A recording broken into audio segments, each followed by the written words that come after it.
Comment lutter contre le gaspillage alimentaire? Pour répondre à nos interrogations, nous sommes allés voir les acteurs solidaires et sociétaires qui agissent au sein du département charentais.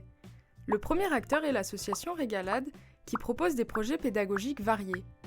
On sait qu'une famille française, en moyenne, gaspille à peu près 30 kg de nourriture par an.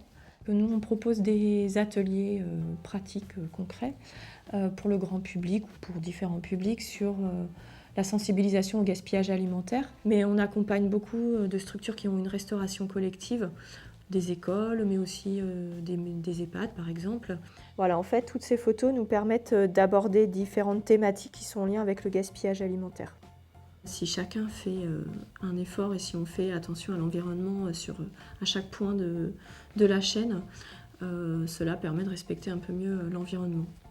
Si on n'a plus besoin d'intervenir, c'est une victoire pour nous, parce que ça veut dire que les structures sont autonomes et que c'est réussi et que le pari est gagné, que tout le monde a une alimentation responsable.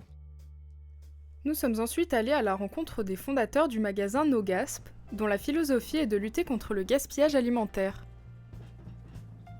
Alors, je suis Cédric Sansoul, je suis le créateur de NoGasp. NoGasp est un magasin de distribution alimentaire dont l'objectif est de lutter contre le gaspillage alimentaire. Alors, tous les produits qui sont dans le magasin sont tous écartés des circuits de la distribution parce qu'ils ont tous un petit défaut.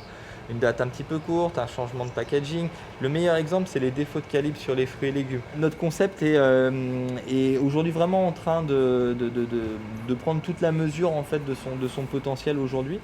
Le consommateur, à la fois effectivement pour une démarche économique mais aussi surtout écologique, vient du coup dans notre magasin. Aujourd'hui, il est capable de faire un panier de courses complet.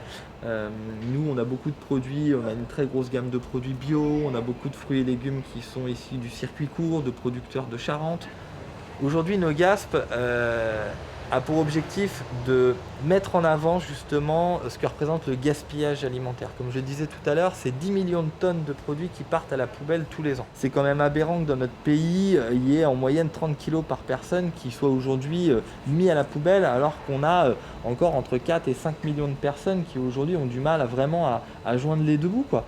Donc voilà, lever des barrières, faire évoluer un petit peu les mentalités et faire en sorte que on essaye de diminuer entre guillemets au maximum l'impact du gaspillage alimentaire sur notre planète, quoi. À nous maintenant d'appliquer les bons gestes pour préserver notre planète.